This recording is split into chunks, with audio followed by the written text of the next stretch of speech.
Assalamualaikum warahmatullahi wabarakatuh. Selamat pagi Bapak Ibu semuanya. Terima kasih telah bergabung dalam webinar SP2DK Series yang diselenggarakan oleh Fast Consult Indonesia. Nama saya Bambang Setiawan dan saya akan menjadi moderator untuk webinar pada pagi hari ini. Kami sangat senang bisa berbagi informasi yang bermanfaat tentang perpajakan dengan Bapak Ibu semuanya. Bagi Bapak Ibu yang belum tahu bahwa Fast Consult Indonesia merupakan perusahaan konsultan pajak yang juga secara aktif memberikan edukasi perpajakan melalui seminar, webinar, dan training perpajakan. Melalui sesi Jumat Berbagi Ilmu, kami ingin mengadakan sharing seputar perpajakan yang insya Allah akan diadakan setiap hari Jumat.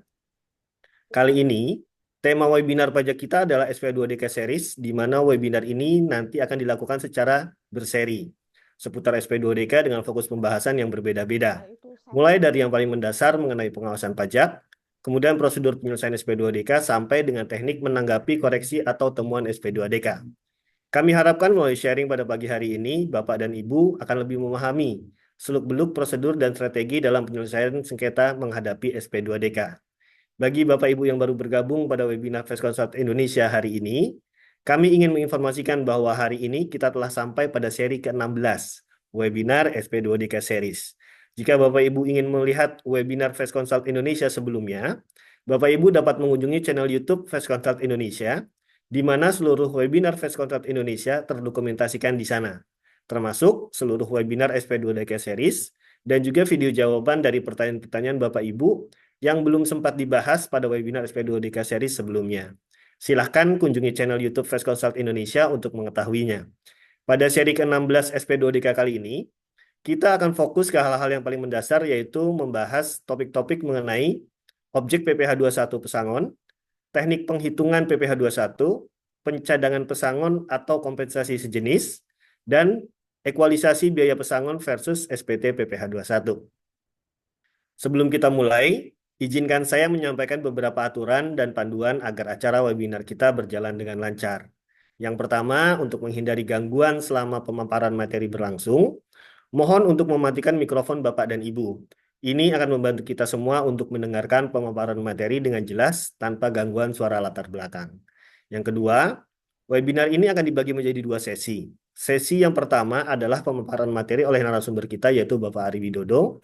Kemudian di sesi yang kedua, kami akan mengalihkan waktu untuk sesi tanya jawab di akhir pemaparan. Yang ketiga, jika Bapak Ibu memiliki pertanyaan selama pemaparan materi, Bapak Ibu dapat mengetikkan pertanyaan Bapak Ibu di kolom chat. Kami akan mengumpulkan semua pertanyaan dan membacakannya pada sesi tanya jawab nanti. Yang keempat, mohon gunakan kolom chat dengan bijak, hindari spam atau pesan yang tidak relevan dengan topik webinar pada pagi hari ini. Kami sangat menghargai partisipasi aktif Bapak dan Ibu semuanya dan berharap acara ini dapat memberikan manfaat yang besar bagi Bapak Ibu. Jika Bapak Ibu ada masalah teknis atau pertanyaan selama webinar, jangan ragu untuk menginformasikan kepada kami melalui chat, dan kami akan siap membantu.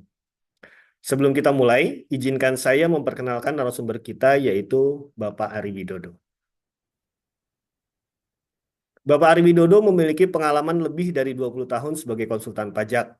Pak Dodo memiliki keahlian yang luas, mulai dari akuntansi, kewajiban perpajakan rutin orang pribadi dan badan, standar operasional prosedur, pendampingan pemeriksaan, keberatan, bahkan banding pajak.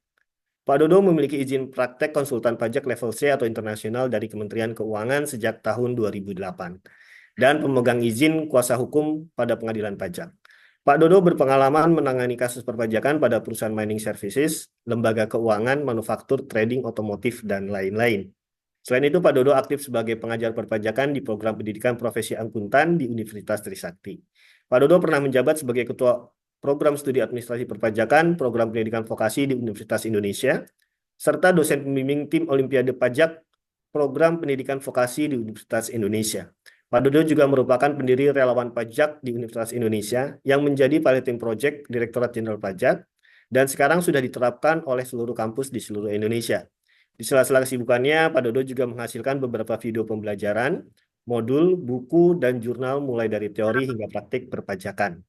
Selain itu, Pak Dodo juga aktif terlibat dalam beberapa perumusan peraturan perundang-undangan perpajakan dan kerap diundang sebagai pembicara di seminar, training, dan forum perpajakan. Baik, tanpa berlama-lama lagi, mari kita sambut Bapak Ari Widodo untuk memulai presentasinya.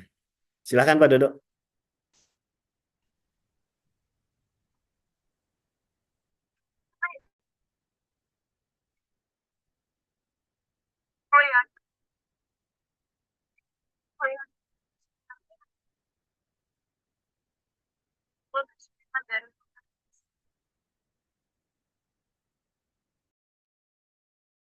Baik, selamat pagi Bapak Ibu semua. Assalamualaikum warahmatullahi wabarakatuh.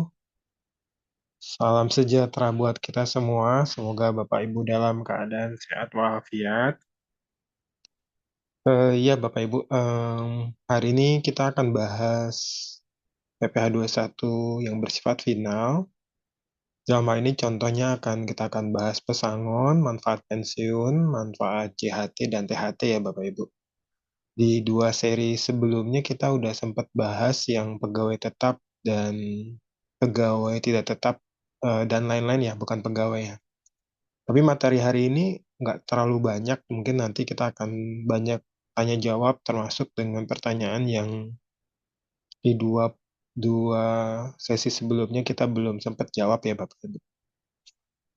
Oke ya, pertama mungkin saya harus kasih gambaran dulu ke Bapak Ibu semua bahwa ketentuan pesangon ini tidak ada perubahan karena masih mengikuti PP 68 2009 dan PMK 16 ya 2010 ya Bapak Ibu. Jadi sebenarnya mungkin bagi kita yang ini sudah familiar, cuman mungkin ada beberapa yang perlu di-highlight terkait dengan bagaimana ketentuan di tahun ketiga, tahun keempat, bagaimana dengan ketentuan kompensasi, bagaimana tentang ekualisasi dan seterusnya. Oke, saya bahas dulu terkait dengan definisi dulu ya Bapak Ibu. Jadi ketentuan di PP 68 2009 dan PMK 16 2010 mengatur bahwa ketentuan terkait dengan pesangon, manfaat pensiun, tunjangan hari tua dan jaminan hari tua ya Bapak Ibu. Jadi definisi yang digarisbawahi di peraturan pemerintah tersebut dan PMK-nya adalah mereka-mereka ini adalah orang-orang yang menerima imbalan karena pekerjaan masa lalu. Jadi kalau kita highlight misalkan contoh ya pekerjaan masa lalu ya Bapak Ibu. Jadi kalau misalkan kita dapat pesangon itu adalah akibat adanya pekerjaan yang udah kita lakukan dan kemudian kita mendapat imbalan paskanya setelah itu ya karena ada pemutusan hubungan kerja dan seterusnya. Termasuk manfaat pensiun yang kalau misalkan Bapak Ibu bisa bayangkan kita sudah bekerja berbelas tahun atau berpuluh tahun, kemudian masuk masa pensiun, kemudian kita baru menerima uang tersebut setelah kita masuk masa pensiun. Jadi setelah itu kita nggak kerja lagi, tapi artinya uang ini kita peroleh karena ada pekerjaan yang kita lakukan di masa lalu. Nah, ini ada gambaran highlight terkait dengan definisi Bapak Ibu ya.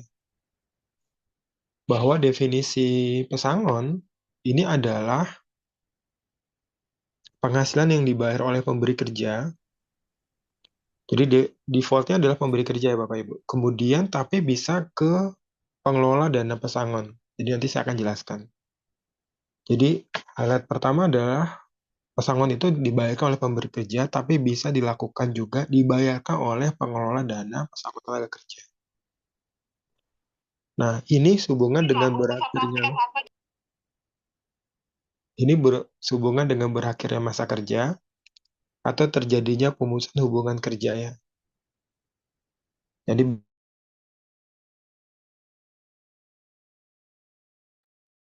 berakhirnya masa kerja itu bisa karena adanya, nanti kita akan bahas ya. Jadi ada 15 alasan kenapa adanya pemutusan hubungan kerja ya. Salah satunya adalah ketika ada karyawan masuk masa pensiun, gitu ya. Termasuk uang penghargaan, masa kerja, dan uang penggantian. Nah, sedangkan manfaat pensiun ini definisi buat teman-teman yang berada atau bekerja di dana pensiun pemberi kerja, DPPK, atau DPLK ya, dana pensiun lembaga keuangan. Misalnya Bapak Ibu di kantor bikin dana pensiun pemberi kerja ya, contoh kayak di sini ada dana pensiun PT Pertamina misalkan, dana pensiun PLN gitu ya, dana pensiun BNI gitu ya. Itu adalah dana pensiun pemberi kerja ya. Jadi dibikin oleh perusahaan. Tapi ada juga dana pensiun lembaga keuangan ya. Ya, ini mungkin posisinya adalah lembaga yang menampung dana pensiun dari peserta yang posisinya adalah masyarakat umum gitu ya. Bisa jadi misalkan dana pensiun PT BNI gitu ya. Jadi kayak Simponi BNI dan sebagainya. Nah, ini ada ketentuan terkait uang manfaat pensiun. Jadi yang kategorinya yang kategori sekaligus ini didefinisikan adalah pembayaran yang sebanyak-banyaknya adalah 20% dari manfaat pensiun yang dibayarkan sekaligus pada saat pegawai sebagai peserta pensiun atau meninggal dunia ya Bapak Ibu. Jadi mungkin pembayarannya dilakukan tidak sekaligus tapi secara bertahap, tapi karena ada peserta pensiun dan meninggal dunia, maka dilakukan pembayaran dulu 20%, maka itu kategorikan sebagai pembayaran manfaat pensiun yang eh, kategorinya adalah sekaligus. Kemudian yang kedua ada pembayar manfaat pensiun bulanan, bulanannya yang lebih kecil dari jumlah tertentu yang ditetapkan dari waktu ke waktu ya Bapak Ibu. Kemudian pengalihan uang manfaat pensiun kepada perusahaan asuransi dengan cara dana pensiun memberi anuitas seumur hidup. Nanti ini ada penjelasan sendiri ya. Oke. Nah, sedangkan tunjangan hari tua ini pembayaran dilakukan oleh Badan Penyelenggara Tunjangan Hari Tua ya kepada orang pribadi ya. Ini bisa siapapun gitu ya. Bisa jadi ya, misalkan contoh kayak Taspen gitu ya. Kan Taspen itu kan pengelola uang pensiun PNS ya, pegawai negeri sipil gitu ya, TNI, Polri, dan sebagainya. Nah, jaminan hari tua ini adalah BPJS ya, tenaga kerja ya, Bapak Ibu. Jadi BPJS ini yang kemudian kalau kita juga ikut sebagai peserta BPJS, nanti kita ngambil manfaat pensiunnya, itu posisinya adalah kita nanti bisa dipotong pajak atau nggak dipotong pajak tergantung nanti hasil dari pembayaran yang kita lakukan dan yang dikembalikan oleh BPJS Tenaga Kerja.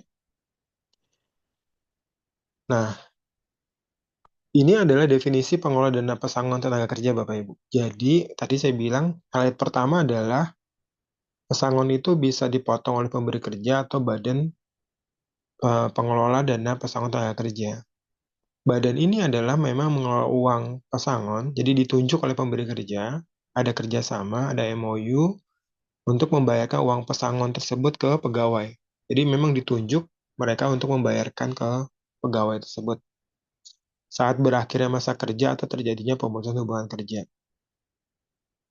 Di ketentuan PMK 16 2010 mengatur bahwa mereka-mereka yang disebut sebagai pemotong untuk PPh pasal 21 untuk pesangon dan sebagainya ini adalah tadi nih pemberi kerja, pengelola dana pesangon tenaga kerja, dana pensiun pemberi kerja, dana pensiun lembaga keuangan, badan penggarap jaminan sosial dan seterusnya ya.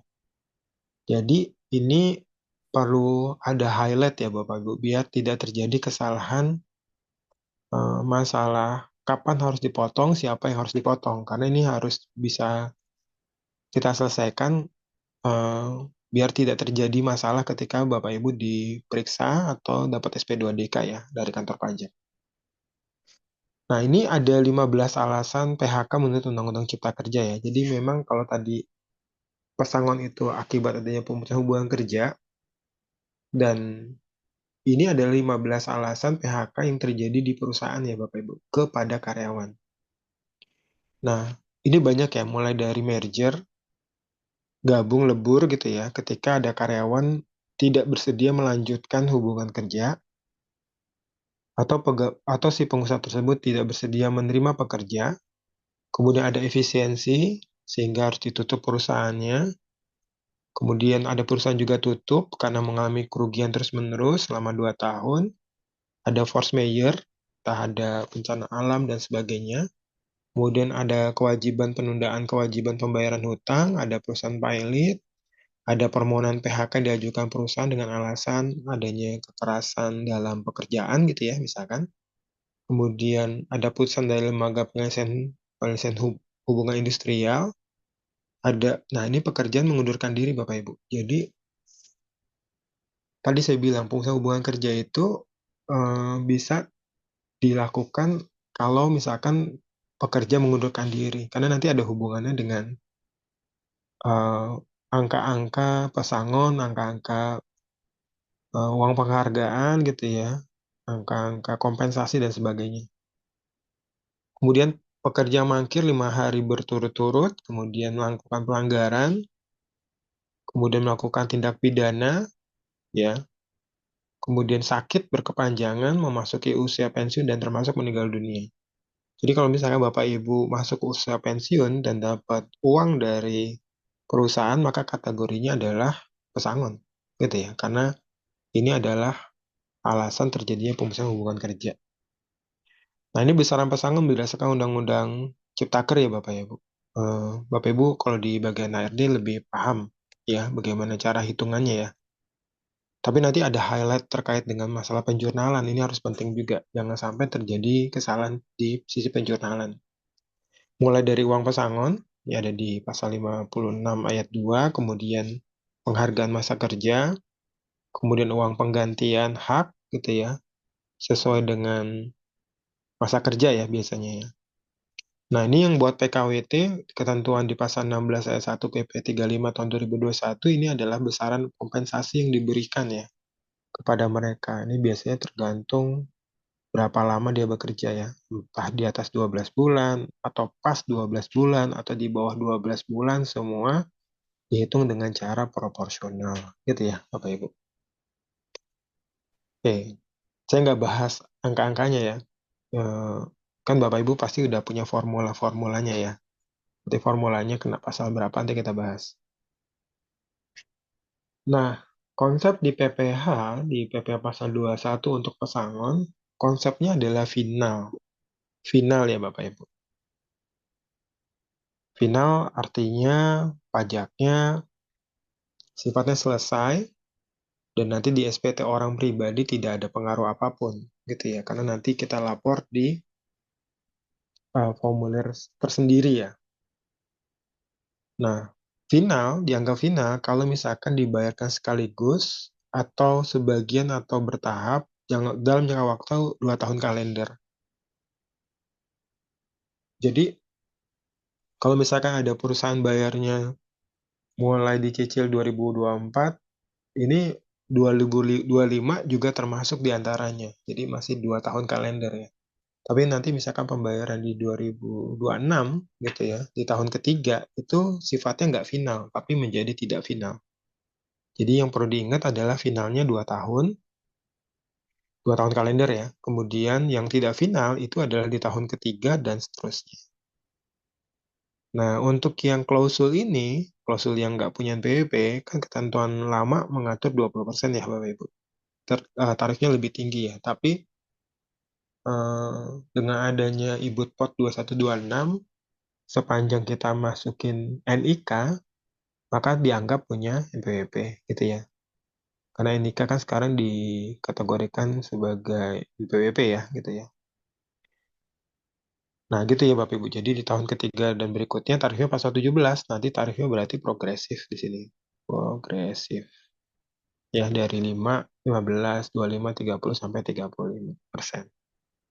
Dampaknya apa? Dampaknya nanti di SPT orang pribadi ya. Dampaknya nanti yang bersangkutan penghasilan yang tahun ketiga dan seterusnya ini nanti digabung dengan penghasilan regulernya dia.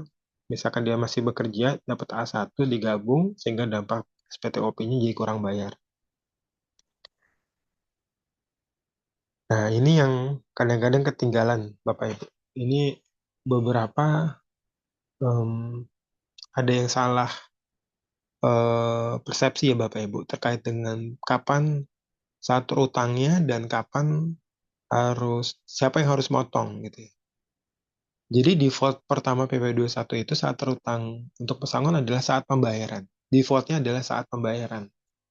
Jadi saat cash basis kita keluarkan itu ya harus dipotong. Nah, tadi saya cerita default awal kan pesangon dibayar oleh pemberi kerja ya. Jadi pemberi kerja yang bayar, kemudian pemberi kerja potong, kemudian setor, lapor, PPh 21 dan seterusnya. Nah, tapi ada uang pesangon yang dialihkan dulu ke ini pengelola dana pesangon. Dialihkan dulu. Ini semata-mata karena Ya mungkin kalau dananya nganggur, sayang kan akhirnya diputar gitu ya. Nanti kita dapat timbal bagi hasilnya gitu ya. Tapi kalau dialihkan dari pemberi kerja secara sekaligus ya ke pengelola dana pesangon, ini maka kewajiban pajaknya sudah harus dilakukan oleh pemberi kerja. Ini saya kasih highlight pemberi kerja ya. Jadi pemberi kerja harus bikin bukti potong. Artinya ketika dia udah ngalihin seluruhnya sekaligus ke pengelola dana pesangon, nanti dana pesangonnya ini diputar dananya, kemudian kita kasih tahu, tolong dibagikan di tanggal sekian gitu ya. Nah, ketika dibagikan dari pengelola dana pesangon kepada karyawan, ini nggak perlu dipotong lagi oleh pengelola. Artinya kita harus sudah bikin bukti potong ketika sudah dialihkan sekaligus ya kepada pengelola. Kebayang ya Bapak Ibu? Misalkan contoh, saya ngalihkan ini dananya ini tanggal 8 bulan 10 2024 gitu ya. Ternyata ini baru dibayarkan kepada karyawan. Ini udah sekaligus nih, sekaligus ya, dibayarkan sekaligus semua. Kemudian baru dibayarkan oleh pengelola ini misalkan baru tahun depan, misalkan. Misalkan tanggal 10 bulan 1 2025. Saat rutangnya kapan? Ini saat rutangnya. Ya, tanggal 8 bulan 10 2024. Siapa yang motong? Pemberi kerja. Ya, pemberi kerja yang motong. Nah, ini yang pertama ya, Bapak Ibu. Bagaimana kalau dilakukan secara bertahap, berkala ya? Ya, jadi misalkan total pesangon 20 M, tapi kita bayarnya beberapa kali ke pengelola ya. Tadi misalkan tanggal 8 bulan 9 gitu ya, 2024, bayar lagi misalkan 8 bulan 10 2024, bayar lagi misalkan 8 bulan 11 2024, bayarnya 3 kali nih misalkan, bertahap ya. Nah, ketika bertahap, belum, belum dipotong. Di sini nggak ada kewajiban. Yang punya kewajiban siapa? Si pengelolanya. Ketika bayar sekaligus ke karyawan. Jadi belum terutang ketika posisinya kita bayar sekaligus. Nah, ini baru dipotong. Yang kewajiban bukan di kita, tapi pengelola ya, Bapak Ibu. Yang punya kewajiban di sini. Beda dengan sebelumnya ya. Sebelumnya ketika sekaligus, bayarnya langsung 1 kali, pemberi kerja yang potong. Tapi kalau misalkan bayar secara bertahap, kita belum kewajiban memotong, tapi pengelola yang wajib motong ketika dibayarkan kepada karyawan. Ya, jadi hati-hati nih buat pengelola ya. Nah, satu lagi nih, manfaat pensiun. Ya, manfaat pensiun. Jadi, ini bisa terjadi di dana pensiun pemberi kerja, dana pensiun lembaga keuangan, bisa jadi di PT Bapak Ibu, di perusahaan Bapak Ibu. Karena kemarin ada kejadian, ada perusahaan di Surabaya eh, mengalihkan uang manfaat pensiun kepada perusahaan asuransi. Nah, ini sebenarnya kayak mirip kayak pesangon juga gitu ya, tapi eh, modelingnya beda ya Bapak Ibu. Jadi kalau misalkan kita ngalihin uang manfaat pensiun kepada perusahaan asuransi dengan cara dana pensiun pemberi kerja sama dana pensiun lembaga keuangan itu memberi anuitas seumur hidupnya, maka sudah dianggap si karyawan itu menerima manfaat pensiun tersebut, ya. Dan artinya nanti dana pensiun yang harus motong, ya. Kalau udah benar-benar cara mekanismenya dengan membeli anuitas seumur hidup ya.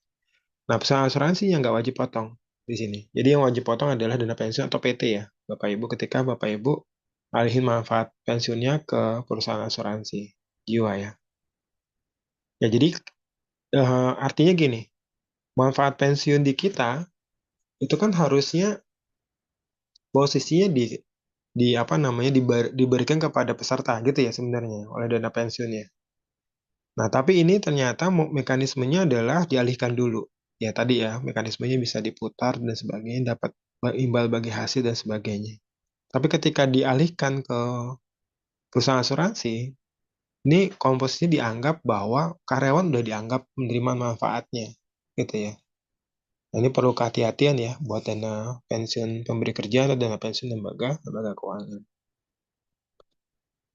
Oke, ini teknisnya ya Bapak Ibu. Dari sisi hitungan, so far sih masih tidak ada perubahan, masih sama.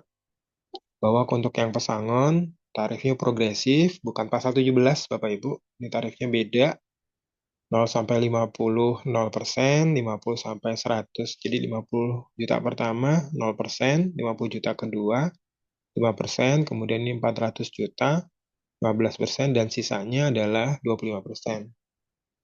Mau yang punya NPWP, nggak punya NPWP, tarifnya sama gitu ya. Tapi modeling kalau nggak punya NPWP, Bapak Ibu tetap harus masukkan NIK ya di Ibut-Pot 2126 yang terbaru. Nah, manfaat pensiun, ini kan sebenarnya Bapak Ibu kalau peserta BPJS Tenaga Kerja, Bapak Ibu kan bisa lihat di JMO ya kan? Ini aplikasi JMO ya, BPJS ya. Bapak Ibu kan bisa ngelihat saldonya berapa gitu kan. Saldonya ini kemudian, ya nanti kalau Bapak Ibu tarik, kalau misalkan 50 juta pertama, itu 0%, sisanya 5%. Ya, gitu ya. Jadi 50 juta pertama 0%, sisanya adalah 5%. Nah, ini sebenarnya eh, ini banyak juga yang nggak tahu kadang-kadang. Kemarin saya ketemu sama temen yang masuk pensiun, terus saya kasih tahu di kantor kan ada fasilitas dana pensiun Pak, saya bilang gitu. Ambil Pak kebetulan saya waktu itu di Simponi BNI ya. Ambil Pak proses di Simponi BNI, prosesnya gampang kok saya bilang gitu. Nah, tinggal nunjukin surat pensiun gitu ya dan lain-lain. Nanti dananya akan masuk ke rekening kita saya bilang. Ada materai dan sebagainya lah ya, proses prosedur biasa.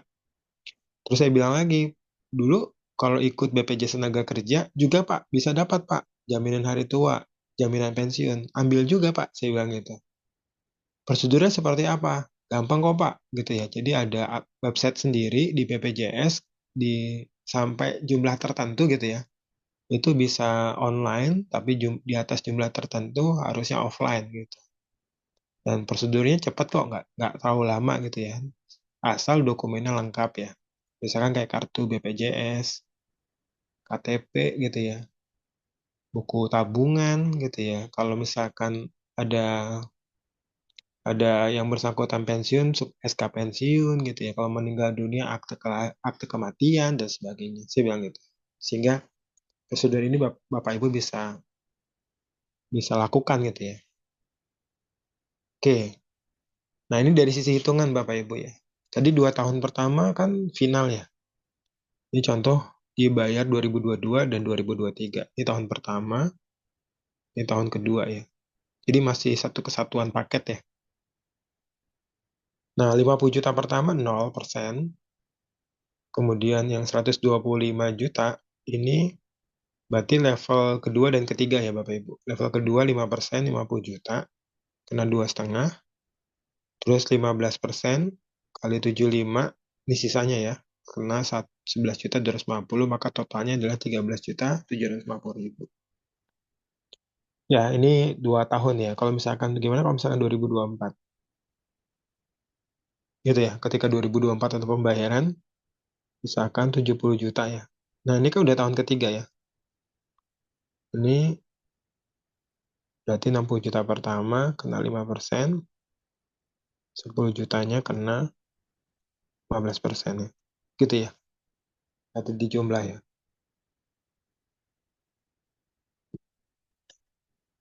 Oke, ini teknis hitungannya ya. Nah, sekarang ekualisasinya ya Bapak Ibu. Ekualisasinya ya. Nanti saya lihatin contoh kertas kerjanya ya. Jadi ekualisasinya itu kan sebenarnya kebetulan mata jenis pajaknya dan kode MAP KJS-nya beda ya Bapak Ibu. Antara final dan gak final. Jadi kalau Bapak Ibu masukin bukti potong final itu kan ada di lampiran 7 sebenarnya. 1721 lampiran 7 ya. Lampiran 7 ini dua kode yang disebut di SPT Masa 2126 itu yang final itu yang pesangon 40101 Dan ada 14102 ya. Ini yang uang manfaat pensiun. Sebenarnya ada dua lagi. Jadi total itu ada empat. Dua lagi itu honorarium APBN APBD. Satu lagi penghasilan bersifat final lainnya ya. Yang di-define mungkin ada ketentuan tersendiri. Nah, ini kan kita udah lapor ya di SPT Januari sampai Desember. Basisnya apa? Ini basisnya kan pembayaran ya. Iya sih, pembayaran.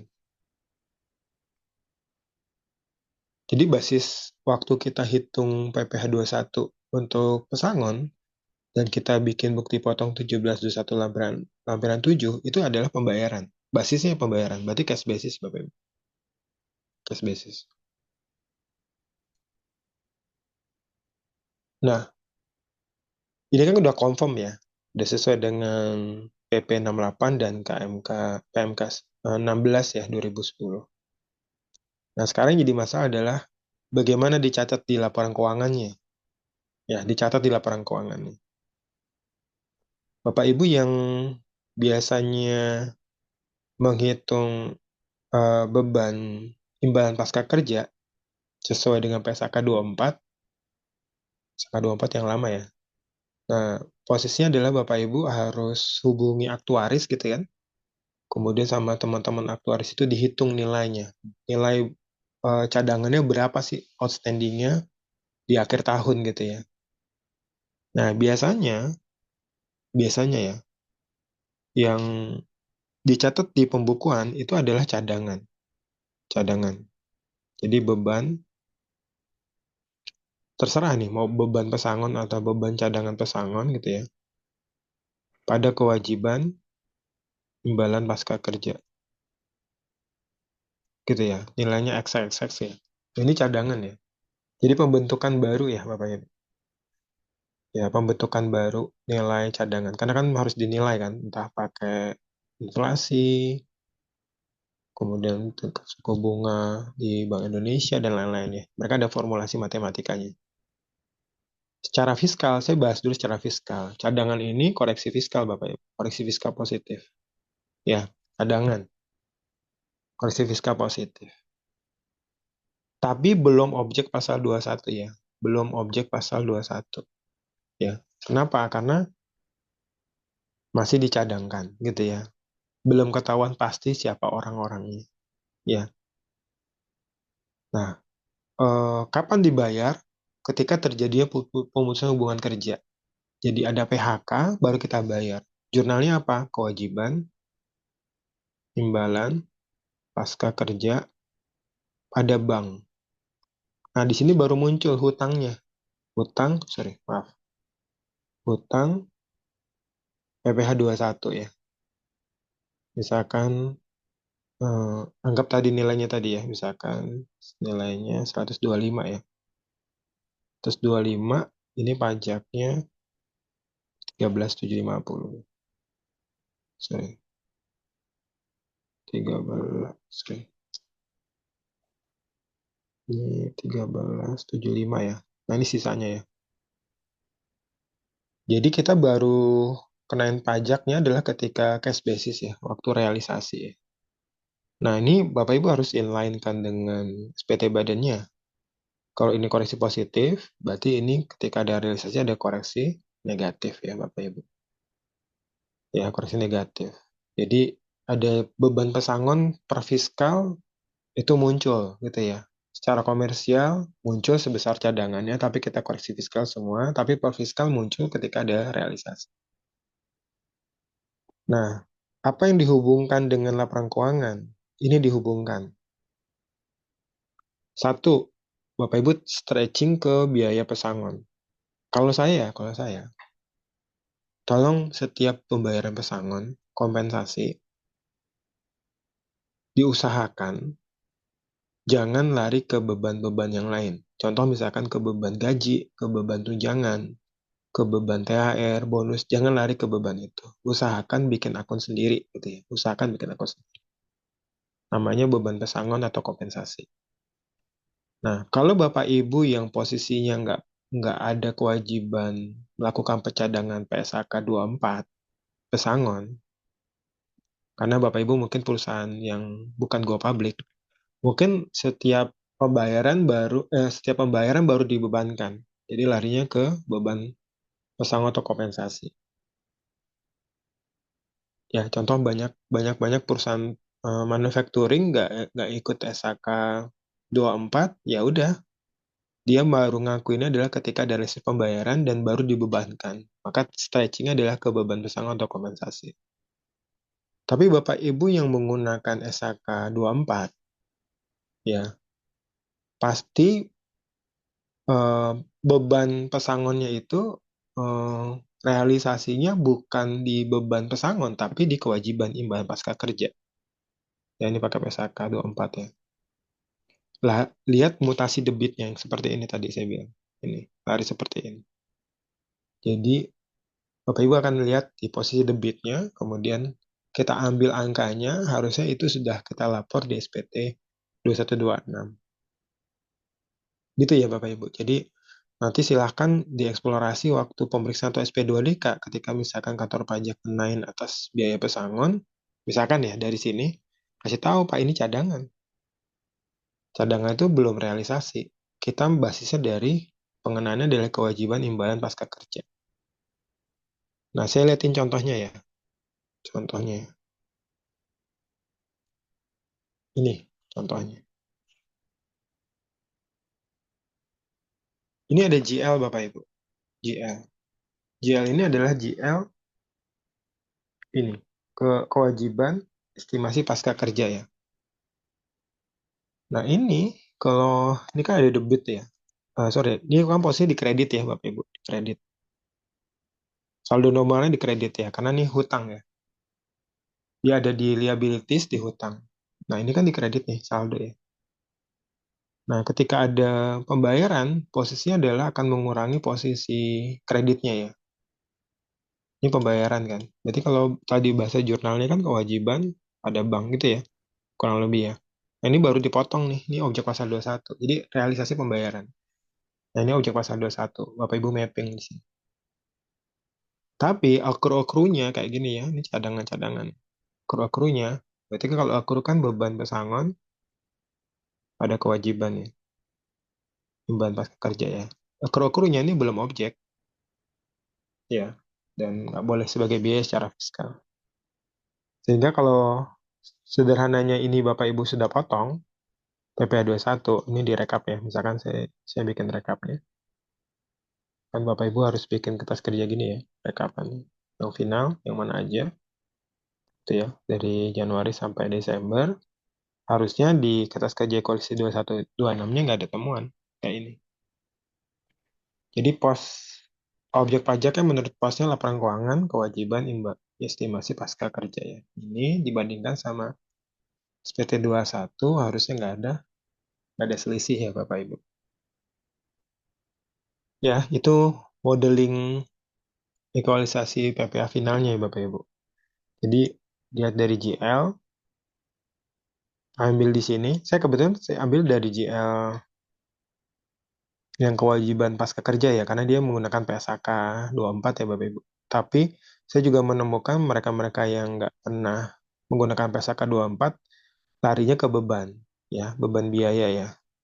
Tapi tadi saya bilang beban biayanya lebih baik ini, beban pesangon atau kompensasi.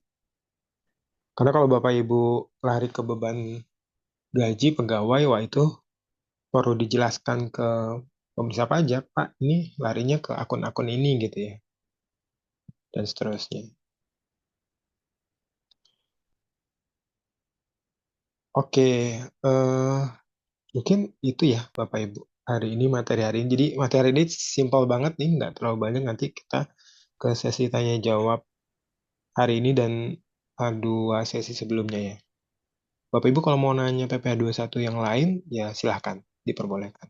Saya kembali ke Pak Bambang. Baik. Terima kasih Pak Dodo atas presentasinya yang sangat informatif. Sekarang kita masuk ke sesi tanya jawab ya Pak Dodo. Kita telah mengumpulkan pertanyaan Bapak Ibu di kolom chat. Mungkin mekanismenya kita jawab untuk yang pertanyaan untuk materi webinar hari ini dulu Pak Dodo ya. Ya, silakan. Setelah itu baru di webinar sebelumnya. Izin saya share screen.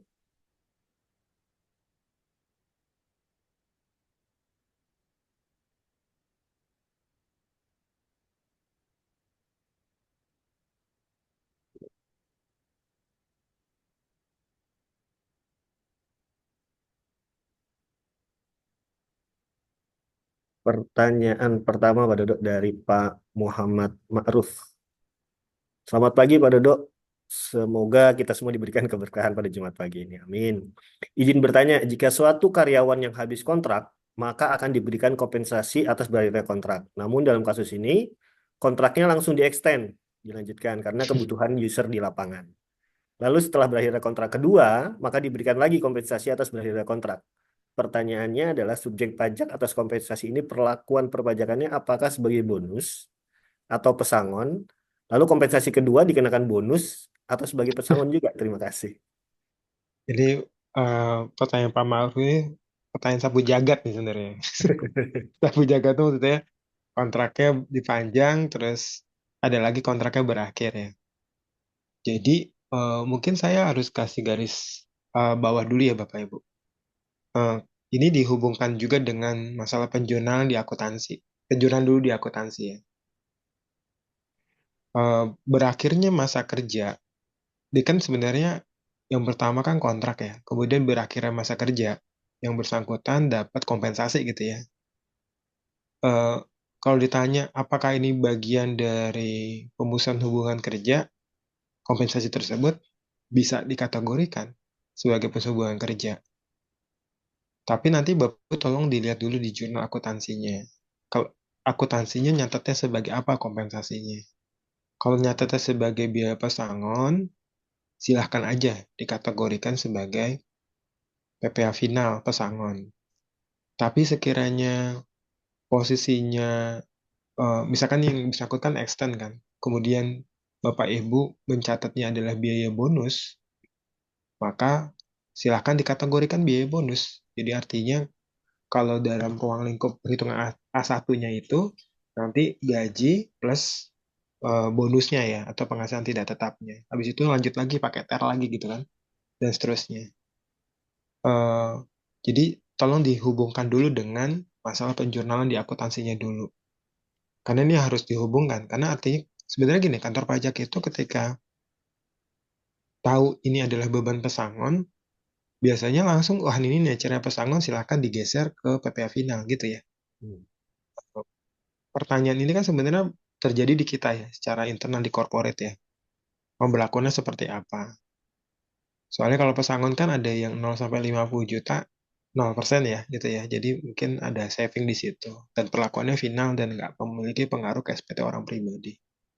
Tapi sekiranya pun mau ditaruh yang extend itu di bonus, silahkan. Tapi tadi saya bilang, dicatat di pembukuannya adalah biaya biaya bonus. Nah, di kompensasi yang kedua gimana? Kompensasi kedua kan berarti udah berakhir nih.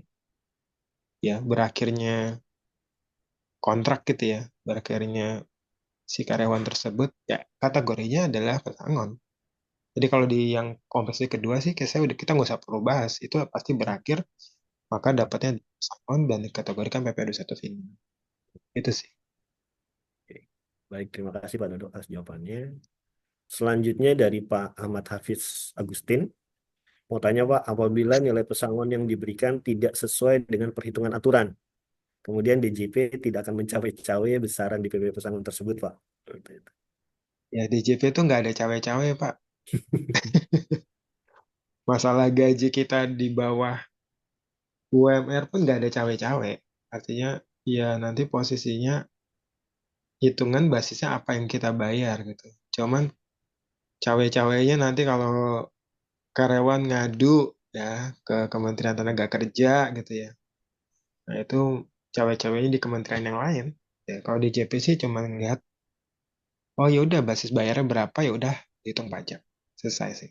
Hmm. Terima kasih, Pak Dodo. Selanjutnya dari Bu Citra Asbarina.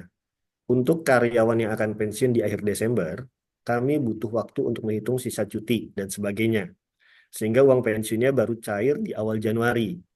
Jika kami melakukan pengakuan biaya Desember dan pelaporan pajak pada masa Desember, tetapi baru dibayarkan ke karyawan di Januari, apakah jadi masalah, Pak, menurut pajak? Seperti yang tadi disebutkan, prinsipnya terutang pajak saat dibayarkan. Mohon Iya pencerahannya. betul. Jadi betul Bu Citra. Jadi memang konsep basic di dasar untuk yang pesangon, manfaat pensiun dan sebagainya ini adalah saat pembayaran. Ya cash basis gitu ya. Ehm, sebenarnya kalau kalau bahasa di sini kan kita udah nyatet accrual basis ya per Desember gitu ya. Dan ini sebenarnya timing difference saja. Bisa dijelaskan kok ke kantor pajak. Jadi misalkan nanti ada selisih PPh final bahwa nanti kantor pajak narik dari beban pesangon, kita bisa kasih tahu bahwa basically dasar di KMK 16 2010 adalah pembayaran saat dibayarkan. Jadi nanti kantor pajak bisa bisa nerima kok. Nanti ada pasalnya kok. Pasalnya itu bentar ya.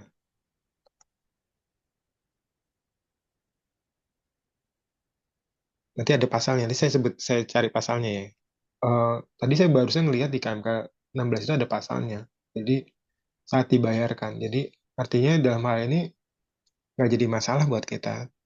Kan ini bicara kan timing difference kan. Ya, kantor pajak misalkan ngenain di Desember, kita kasih tahu bahwa sebenarnya harusnya sudah dibayarkan dan angkanya sama. Itu aja sih. Nggak apa-apa. Nggak jadi masalah kok sebenarnya. Makasih Pak Dodo. Berikutnya dari Winazir Firkunisa. Firkunisa. Selamat pagi. Mau bertanya perlakuan untuk karyawan PKWT ketika sudah habis masa kerja lalu dilanjut dengan agreement baru. Apakah pesangonnya diberikan terlebih dahulu atau bisa langsung dianggap sebagai bonus? Bagaimana perlakuan tersebut? Oh, sama seperti yang pertama kayaknya ya. Iya, ini sama yang kayak pertama ya. Jadi Mbak Nisa, ini mirip yang pertama tadi yang kami jawab ya. Jadi kalau posisinya yang pembayaran pertama yang tadi, yang ketika kompensasi itu kita bayar ketika kontrak pertama berakhir, nanti tolong disinkronisasi sama teman-teman accounting. Nanti teman-teman accounting nyata sebagai apa? Kalau nyata sebagai biaya pesangon, ya udah kita melakukan final. Tapi kalau misalkan nyatetnya sebagai biaya bonus, akuin sebagai biaya biaya bonus. Terima kasih, Pak Ya. Dodo. Berikutnya dari Bu Citra Asbarina lagi. Untuk Hmm, karyawan yang telah berhenti bekerja, tetapi sisa kompensasinya baru dibayarkan bulan berikutnya, hmm. seperti lembur dan lain. Apakah ini termasuk komponen penghasilan yang dibayarkan kepada mantan pegawai, atau bisa dikategorikan sebagai penggantian hak? Ya, gini, yang mantan pegawai yang kena tidak final itu atas penghasilan sifatnya tidak teratur, Mbak Citra. Jadi kalau misalkan, contoh misalkan, yang bersangkutan berhenti bekerja di Desember, tapi misalkan let's say di Maret tahun berikutnya dia dapat bonus, nah itu mantan pegawai. Karenanya PPh satu sifatnya nggak final. Tapi kalau misalkan ternyata yang bersangkutan di bulan Maret dapat kompensasi, nah itu final. Ya, final maksudnya kategorinya pesangon gitu ya. Tapi kalau misalkan ditanya, misalkan ada lembur, hak-haknya belum diganti, ya sebenarnya eh, itu adalah kategori bagian dari pesangon. Karena kan tadi definisi pesangon kan salah satunya adalah penggantian hak ya, haknya si karyawan. Jadi silakan ditreatment sebagai sebagai pesangon. Tapi tadi tolong dicocokin sama masalah penjurnalan di akuntansi. Oke, terima kasih Pak Dodo. Oke. Berikutnya dari Bu Yanti. Izin bertanya, ketika uang pesangon tidak melalui pengalihan ke pengelola uang pesangon, jadi langsung dari pemberi kerja, Heeh, untuk pemotongannya apakah di pemberi kerja dan hmm. bagaimana terkait dengan penyetorannya kapan dilakukan? Iya betul. Jadi kalau misalkan uang pesangon yang nggak dialihkan ke pengelola, berarti kita langsung direct bayar ke karyawan. Itu pemotongannya ada di pemberi kerja. Kalau yang ke pengelola itu kan tergantung sekaligus atau bertahap kan. Kalau sekaligus kita udah potong, kalau bertahap nanti pengelola yang motong gitu ya. Hmm, Tapi kalau misalkan kita langsung bayar dari kita ke si karyawan itu udah terutang. Kita yang potong, kita yang bikin bukti potong, kita yang setor pajaknya. Kapan dilakukan? Saat pembayaran. oke, Jadi misalkan bayar pesangonnya let's say November ini gitu ya. Nanti berarti turut tangga di November, nanti bayarnya tanggal 10 ya. Desember. Kebetulan 2024 masih tanggal 10 ya, nanti 2025 tanggal 15. Hmm, Jadi intinya adalah saat turut tangga adalah saat pembayaran. oke, makasih Pak Dodo. Hmm. Berikutnya dari Pak Suwanto. Selamat pagi Pak Dodo, izin mau bertanya kalau pengelolaan dana pensiun melalui DPLK dari perusahaan setor ke DPLK, kemudian pas karyawan pensiun yang bayar pesangon dari DPLK langsung. ke karyawan tersebut yang buat bukti PP2 final siapa? Oh, ini tadi udah sambil dijawab nih Pak Dodo.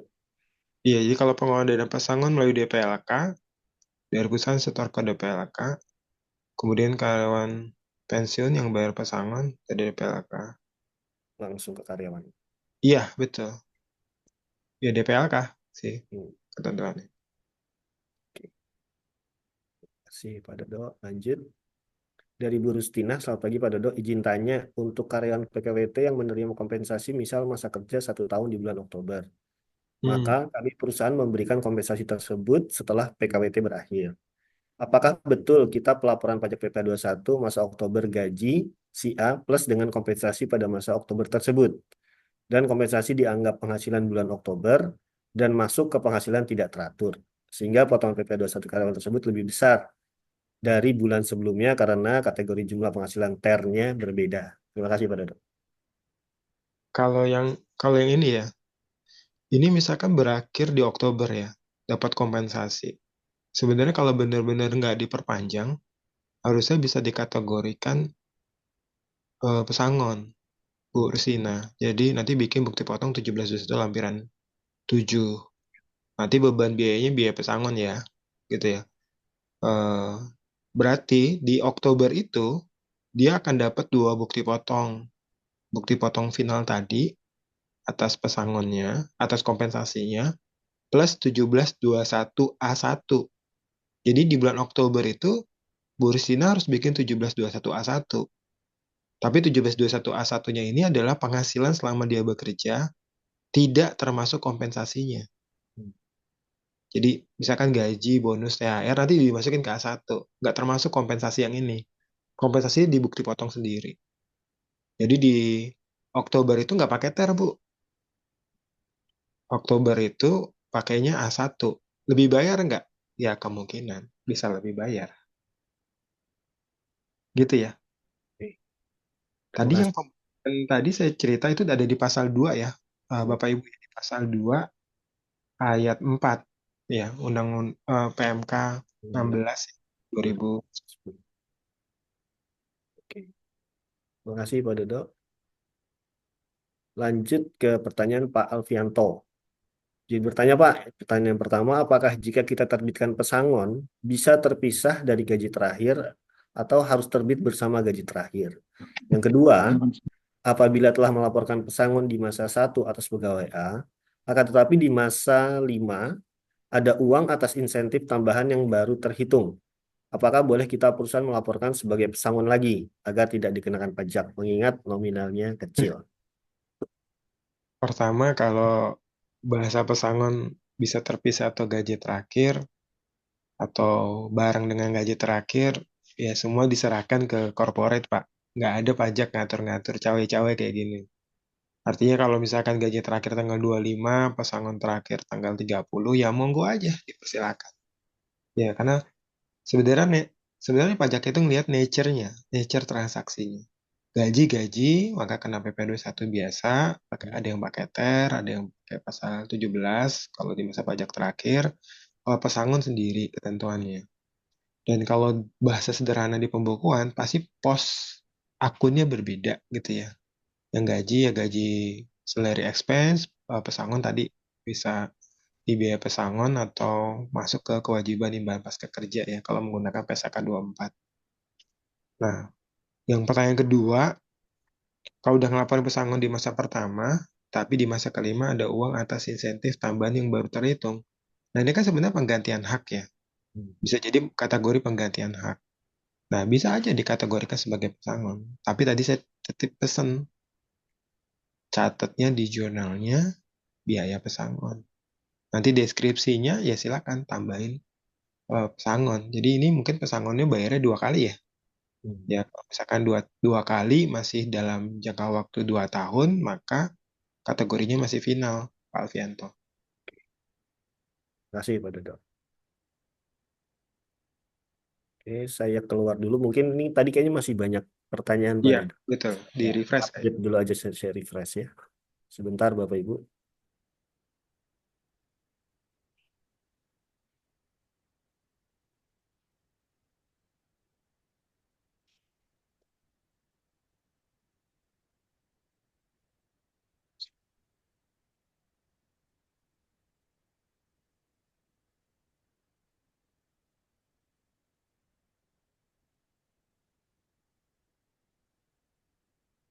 Ini tadi pertanyaan Pak Alfianto ya Pak ya.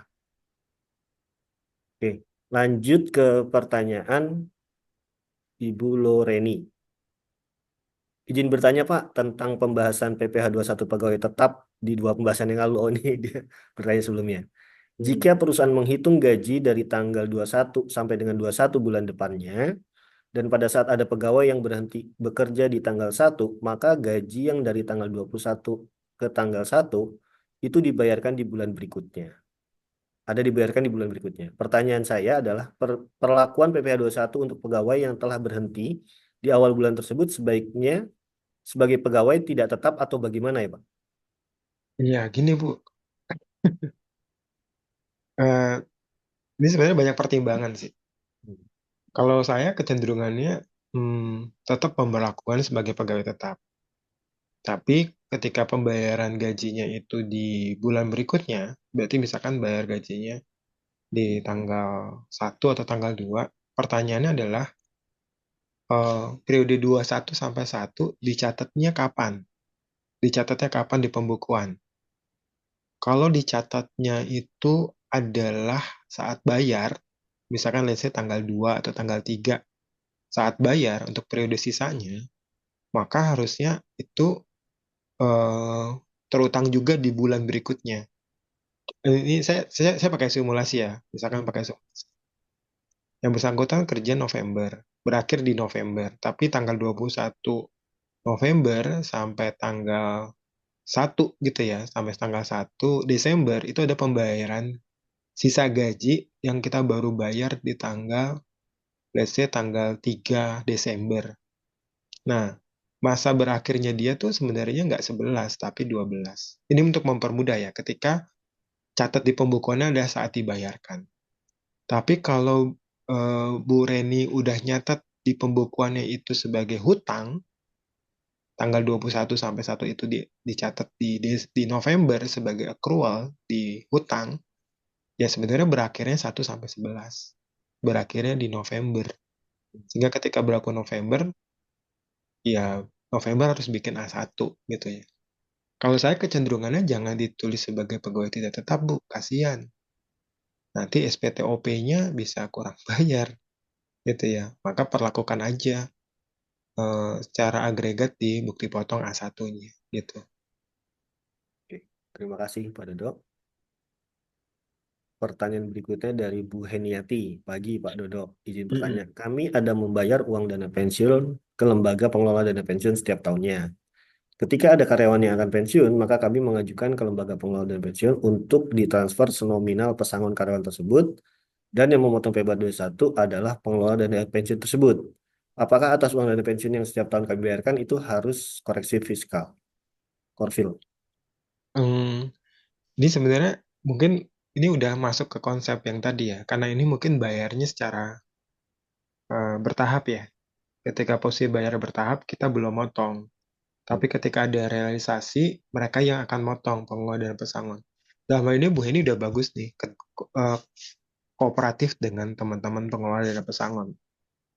Eh, tinggal nanti ketika nanti ya, suatu ketika posisinya ada temuan dari kantor pajak nganggap, ya ada biaya pesangon, kenapa belum dilapor di SPT 21, 26? Bu Heni harus punya backup bahwa yang motong itu pengelola dana pesangon sesuai dengan PMK 16 2010. Silakan nanti dikumpulin bukti potong dari pengelola dana pesangon tersebut untuk dikasih tahu ke pemeriksa pajak atau AR bahwa yang kewajiban memotong udah ada di pengelola, bukan di kita. Tunjukin aja bukti potongnya. Itu ya satu. Yang kedua, apakah harus dikorvis? Tidak perlu dikorvis. Ketika posisinya adalah kita perusahaan yang tidak final ya. Saya anggap nih perusahaan Bu ini adalah perusahaan yang sifatnya nggak final, PPh badannya, nggak perlu koreksi fiskal, itu boleh kok sebagai biaya. Kayak misalkan Bapak Ibu bayar porsi yang jaminan hari tua yang 3,7%, itu boleh jadi biaya, diperbolehkan. Kemudian apa namanya eh, bayar nih misalkan ikut ke DPLK gitu ya, misalkan ke BNI Simponi bayar 6%, itu boleh jadi biaya secara fiskal. Ya sepanjang penghasilan sifatnya tidak final, maka itu diperbolehkan karena memang berhubungan dengan usaha gitu ya. Tidak ada hubungannya antara PPh satu ketika kita nggak motong, kemudian koreksi fiskal nggak ada hubungannya, gitu. Makasih Pak Dodo. Hmm. Dari Pak Franky. Selamat Ah, pagi Pak Dodo. Bagaimana mengenai pesangon yang merupakan karyawan outsourcing, Pak? iya, jadi gini Pak Franky. Jadi sebenarnya kalau antara kita sama perusahaan outsourcing kan eh, ini kita ada kerjasama ya, dua pihak ya. Sebenarnya karyawan outsourcing itu adalah karyawannya PT outsourcingnya, bukan di kita. Ya, artinya ketika ada pemutusan hubungan kerja atau ada pesangon, harusnya nanti tagihannya itu dari perusahaan outsourcing ke kita, termasuk pajak-pajaknya.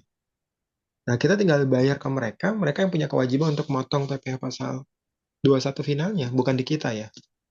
Nah, eh, mereka akan nagih pasti biaya pesangonnya, beban pesangonnya berapa per orang, plus pajaknya.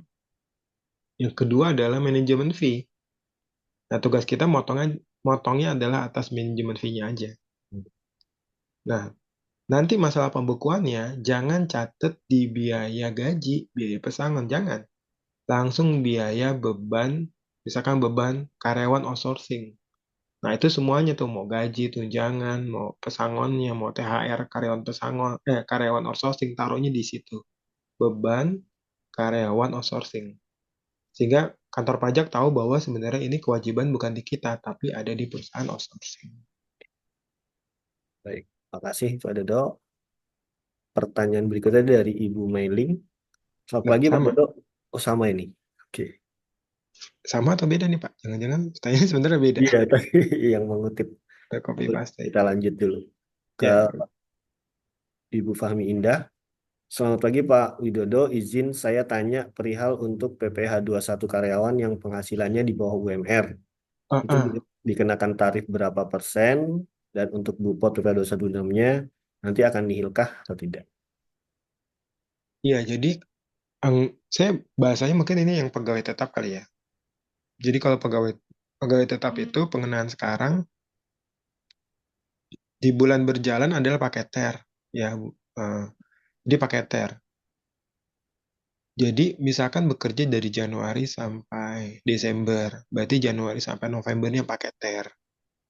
Nah, TER-nya ini adalah basisnya adalah PTKP. Ya, nanti TER A, TER B, TER C itu tergantung PTKP. Nanti Bu Indah dan teman-teman bisa lihat di slide dua materi sebelumnya ya Pak Bambang ya. Hmm. Di series ke-14 ya. Nah, itu basisnya TER. TER pertama setahu saya itu 5,4. Ya, yang TER A ya 5,4. Kalau misalkan UMR kan mungkin paling tinggi di Jakarta atau di Papua ya. Jadi itu artinya kalau teman-teman ada karyawan yang gaji 4 juta, 3 juta ya TER-nya kena TER-nya 0% pajakan gitu ya. Terus di A1-nya gimana? A1-nya nanti kan digabung ya Bapak Ibu ya. Digabung dari Januari sampai Desember. Gajinya berapa, kemudian ada pengurangnya biaya jabatan, iuran pensiun, PTKP. Kalau misalkan dia under di bawah PTKP, pajaknya juga pasti nol, nihil. Jadi artinya nggak ada pajak yang harus kita bayar. Gitu sih. Tetapi kalau seandainya di tengah jalan ada THR atau bonus kan bisa jadi lebih dari PTKP ya Pak? Betul, betul. Kalau itu nanti digabungin, misalkan let's say bulan Oh, Maret ada THR, maka gaji Maret ditambah THR bulan Maret di total, lihat lagi ke TER. hmm. Kalau misalkan di atas 5,4 yang TRA, ya nanti ada pajaknya gitu ya. Tapi Berarti kalau nol pajak misalkan, ya Pak Dodo ya? nanti kalau di bawah 5,4 masih nggak ada pajak. Oke, Tapi mungkin nanti dilihat lagi di A1-nya secara setahun, itu apakah di atas PTKP atau di bawah PTKP ya. oke. Nanti kalau masih di bawah PTKP, berarti ada overpayment ya nanti ya. Baik, terima kasih Pak Dodo. Selanjutnya dari Bu Susanti. Apalagi Pak Dodo, bagaimana perlakuan pengurutan pajak dengan pesangon kalau dibayarkan pihak asuransi swasta, bukan DPLK, tetapi sifatnya seperti DPLK? Iya, ini sama ya, Bu Susanti ya. Jadi, eh, kan modelnya tadi saya bilang, mungkin perusahaan ngikutin ke perusahaan asuransi ya. Tadi yang pakai mengalihkan uang dana manfaat pensiunnya ya dialihkan dengan cara Perusahaan asuransi itu akan membeli anuitas seumur hidup, gitu ya. Nah, kalau posisinya kita udah dialihkan uang pesangon tersebut, itu posisi kewajiban berada di kita, si pemberi kerja. Jadi perusahaan asuransi itu nggak akan motong. Ya, karena kita nanti jatuhnya adalah eh, ngalihin, ya angkanya udah pasti, nanti kewajiban perusahaan asuransi tidak terjadi. Kewajiban ada di mana? Ada di kita, di perusahaannya. Ketika mengalihkan uang pesangon atau manfaat pensiun itu ke pihak lain. Gitu. Terima kasih kepada Dok. Dari Bu Nancy Yolanda. Maaf di luar tema. Pemberian voucher pada sebuah workshop kepada peserta workshop, apakah voucher tersebut jadi objek PPh satu? Jika peserta tidak mau menyerahkan NPWP, solusinya sebagai bagaimana pada Dok? Iya, voucher itu, ya misalkan voucher belanja ya, Hmm. misalnya. Voucher itu bukan benefit in kind atau bukan natural kenikmatan. Voucher itu adalah benefit in cash. Ya, bentuk lain dari benefit in cash. Nah, ketika ada workshop, kita bikin workshop, kemudian ada peserta. Dalam hal ini pesertanya bukan pegawai tetap ya, Bu Nancy ya. Anggaplah ada peserta, kemudian kita kasih voucher. Nah, vouchernya ini objek pasal 21. Ya, objek pasal 21. Patokannya pakai PPh satu untuk peserta kegiatan. Ini tarifnya progresif kali penghasilan bruto ya. Nah, pertanyaannya adalah bagaimana kalau nggak ngasih NPWP? Pertanyaan saya selanjutnya, ngasih NIK nggak? Kalau Hmm. misalkan NPWP nggak dapat, NIK nggak dapat, Bu Nensi tetap potong, Bu Nensi tetap bayar aja ke kas negara. Itu kan masalah pelaporan aja nanti. Jadi, saya tetap ingetin ke teman-teman semua ya. Dalam hal ada kewajiban PPh satu tetap harus ditunaikan. Bayar aja, setor aja. Nanti kalau misalkan yang bersangkutan nggak ngasih NPWP NIK, ya berarti Bapak Ibu memang nggak bisa lapor di SPT masanya. Tinggal nanti penyelesaiannya waktu pemeriksaan atau SP2DK bahwa sebenarnya kita nggak melanggar ketentuan, kita sudah setor, kita sudah melakukan kewajiban pembayarannya, tapi masalah pelaporan yang menjadi kendala ketika si lawan transaksi nggak ngasih data, gitu ya. Gitu sih, perlu ditegaskan ke teman-teman semua. Baik, terima kasih Pak Dodo. Selanjutnya dari Bu Nina Triana. Selamat pagi Pak Dodo, saya baru handle SP2DK. Kebetulan ada salah satu poin pertanyaan mengenai selisih SPT tahunan badan dengan SPT masa PPh satu. Pertanyaannya, selisih tersebut seharusnya dilakukan koreksi visual positif. Nah, mulai dari mana saya harus mengeceknya ya Pak? Panjang Ini Pak Dodo. ya ini Bu, ini panjang nih. Satu semester Bu Nina ya. Jadi kan sebenarnya gini Bu Nina, memang kalau ini mungkin nanti dijelasin dilihat Bu Nina gini basic basic dasarnya. Angka SPT badan itu selisihnya itu karena nanti Bu Nina lihat dulu SPT badannya. SPT badan itu lihat di lampiran 2 baris nomor 2 ya. Jadi trackingnya si kantor pajak itu ngambil dari lampiran 2 PPh badan, nanti ada kolom-kolom-kolom, nanti baris nomor 2. Baris nomor 2 itu adalah biaya gaji, biaya tunjangan, dan sebagainya. Nanti ada kolom HPP, biaya usaha lain, dan biaya dari usaha. Nanti yang sebelah kanan itu ada total. Dia narik angka dari situ tuh. Dapat angka, kemudian dibandingin sama SPT masa dari Januari sampai Desember. Nah, yang tercantum di lampiran 2 itu pasti ada dasarnya kan. Biaya gaji, biaya tunjangan itu pasti ada rinciannya. Teman-teman accounting, teman-teman tax itu tahu. Lihat aja di koreksi fiskalnya, ketahuan. Entah biaya gaji, biaya tunjangan, biaya THR, dan lain-lain itu kalau di total harusnya angkanya sama dengan angka di lampiran 2 tersebut. Ada rinciannya. Nah, kantor pajak memang ketika SP2DK itu ketika ada selisih, minta tuh dikoreksi fiskal aja di PPh Badan, gitu ya. Ini pasti kejadian antara PPh satu sama PPh Badan lebih tinggi di PPh Badan biayanya. Padahal kemarin udah kita bahas, sebenarnya bisa jadi ada biaya gaji dan sebagainya itu yang bukan objek pasal 21. Contoh, jamin hari tua 3,7%. Itu bukan objek 21. Sehingga harusnya ketika kita dapat selisih ini, jangan langsung mengiyakan di koreksi fiskal. Jangan ini. Ini bahaya nih buat teman-teman semua. Ketika ada selisih koreksi fiskal aja enggak. Ini akan menjadi mirroring tahun-tahun berikutnya gitu loh. Padahal notabene sebenarnya bukan objek 21 gitu ya. Kalaupun ternyata misalkan ada yang belum di objek pasar 21, ya bikin aja pembetulan di SPT 21. Karena kan kalau PPh badan mungkin kena berapa? 22% gitu ya.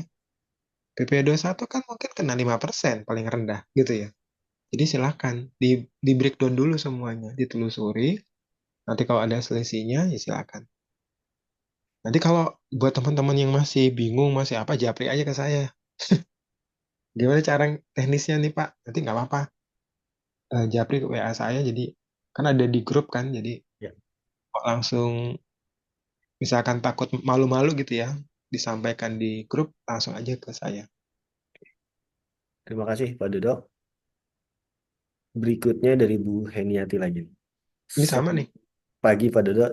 Oh iya, ini masih sama sama. pengutipannya ya. Hmm. Pak Dodi Trisnanto. Pagi Pak Dodo, Pak Bambang, salam sehat.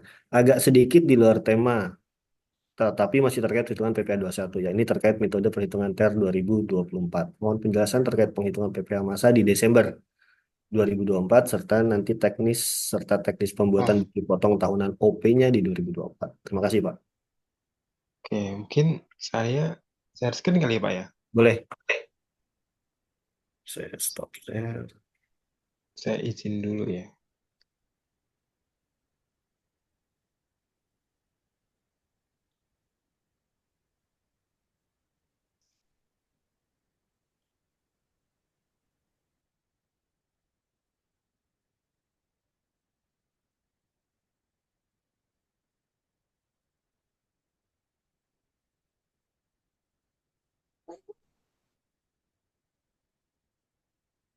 Ini sebenarnya buat persiapan buat Bapak Ibu ya.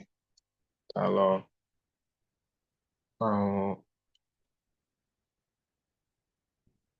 pelaporan masa Desember ya.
Saya izin share ya, Bapak Ibu.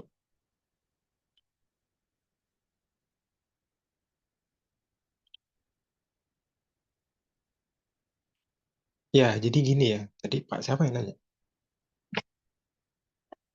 Saya gini ya. Jadi kan kalau setiap bulan kita ngerekam di sini ya Bapak Ibu. Di Ibutpot bulanan ya. Ya, misalkan masukin gitu ya. Masa pajak Januari dan seterusnya ya. Nah, ini kan masuk ya. Objek pajaknya misalkan yang pegawai tetap gitu ya. Kan kita pakai TER ya. Tiap bulan gini ya. Contoh misalkan ya. Nah, ini kan setiap bulan kayak gini. Di masa pajak terakhir, posisinya adalah kita rekamnya adalah A1 nih. Kita rekamnya A1. A1 ini apa? A1 ini adalah bukti potong di masa pajak terakhir. Di kapan? Umumnya Desember bagi mereka yang kerjanya sampai Desember. Atau di bulan yang bersangkutan berhenti bekerja. Tadi misalkan ada bekerja di Oktober. Berarti ini bukti potongnya harus dibuat di bulan Oktober ya, Bapak Ibu. Ini contoh misalkan. Ini ada ketentuan di sini nih. ada pilihannya nih, masa kerjanya. Jadi kalau misalkan ada karyawan yang kerjanya sampai bulan Oktober, pilihnya 01 sampai 10. Kalau nanti 01 sampai 12 kapan? Masih bulan depan. Ini belum muncul nih angka 12 ya, Bapak Ibu ya. Masih 10. Nah, ketika berakhir di bulan 10 atau berakhir bulan 11 deh sekarang, ini adalah gaji bulan Desember, gaji bulan Novembernya ya. Yang ini nih. Nih, ini adalah gaji bulan 11-nya ya. Kalau misalkan Bapak Ibu sini 01 sampai 9, ini adalah 09-nya. Ini bulan Septembernya. Gaji September ya. Ini adalah masa pajak terakhir ya. Nah, misal saya 1 sampai 10 Bapak Ibu. 1 sampai 10. Nah, ini berarti gaji bulan 10. Let's say misalkan 10 juta ya. Saya masukin. Angka ini akan direct langsung ke SPT Induk. SPT 21 kita. Nah, langsung direct ya ke SPT Induk kita ya. Jadi di bulan 10 ini Bapak Ibu nggak perlu pakai TER. Nggak boleh pakai TER. Bapak Ibu langsung bikin A1.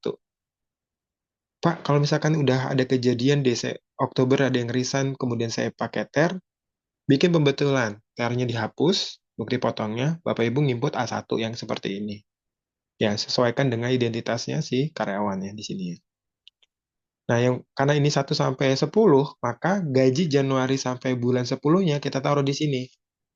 Misal 1 juta. Termasuk bulan bulan terakhirnya ya. Berarti termasuk bulan Oktobernya ya. Bisa kayak gini ya. 3 juta misalkan.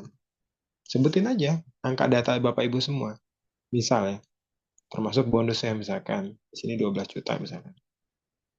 Ya. Nanti masukin biaya jabatan. Ingat nih, biaya jabatan di sini nggak ada rumus.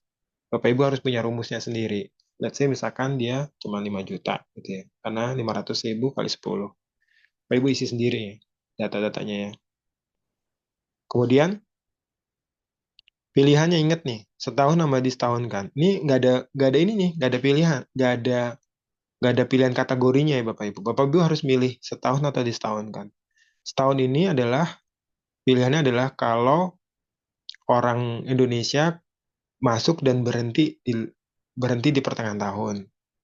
Atau ada pindah cabang, pindah kantor pusat, pilihnya setahun ya Bapak Ibu. Tapi yang disetahunkan ketika ada meninggal dunia, meninggalkan Indonesia lama-lamanya, ada ekspatriat masuk di pertengahan tahun, ada ekspatriat keluar di pertengahan tahun yang kewajiban pajak subjektifnya berakhir.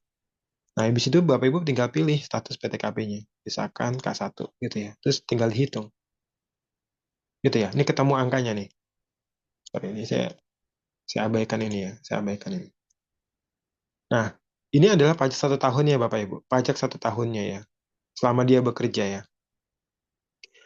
Berapa angka di bulan terakhirnya? Nih, Bapak Ibu harus masukin di sini. Ini adalah pajak yang udah dipotong di bulan-bulan sebelumnya. Berarti kalau misalkan dia berhentinya di bulan Oktober, berarti ini 1 sampai 9 taruh di sini. Ya, Bapak Ibu bisa get data di sini ya. Nanti tarikan dari sistem itu dari NPWP-nya yang di atas. Ya, tarikan NPWP yang di atas di sini ketika Bapak Ibu isi ya. Tapi kalau saya nggak percaya, ya, saya masukin angka saya ya.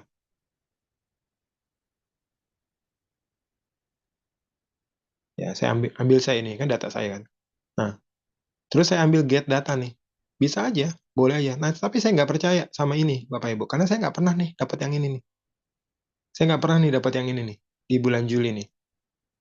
Ini harusnya bukti potong yang pernah diinput sama pemberi kerja dengan data identitas kita yang pakai TER gitu, Bapak Ibu. Saya nggak percaya ini, saya nggak pernah nih bikin ini.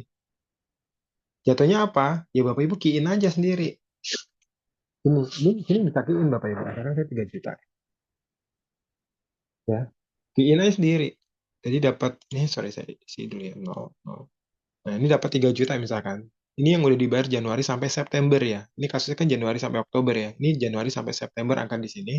Dapat angka nanti kurang bayar lebih bayarnya. Ini kan lebih bayar ya, 600.000. Lebih bayar ini nggak ngaruh di SPTOP Bapak Ibu. SPTOP gimana nanti? SPTOP gini. Ini yang dimasukin di SPTOP, kemudian masukin PTKP di SPTOP. Pajaknya ini 2,3. Nanti yang jadi kredit pajak yang ini Bapak Ibu, 2,3. Bukan 3 jutanya, 2,3.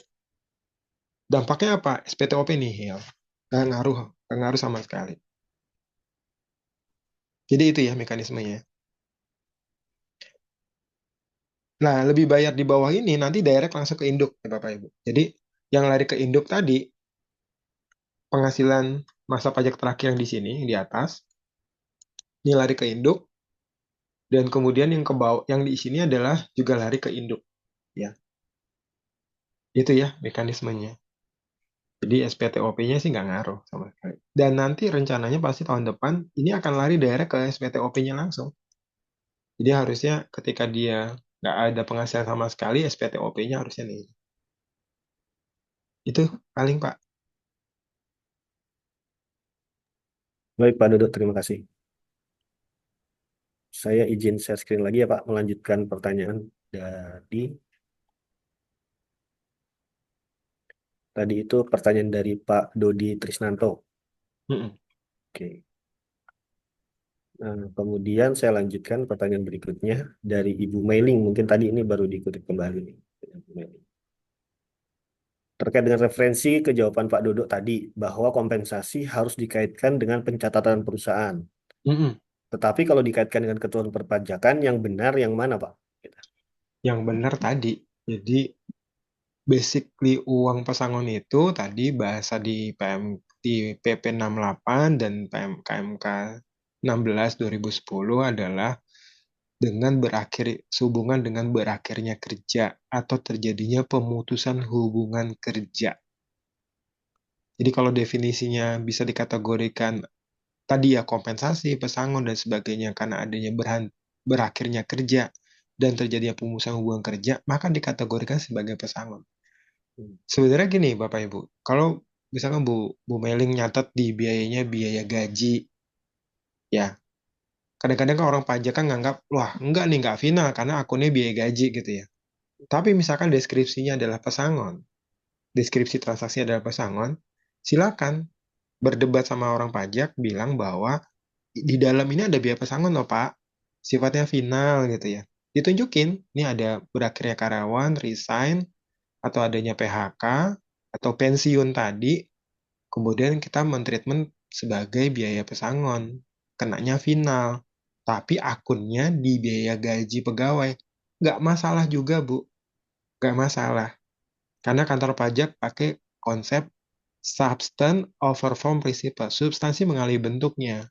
Bu Mailing itu nyatat di biaya gaji, itu bentuknya. Tapi substansinya adalah pesangon gitu ya.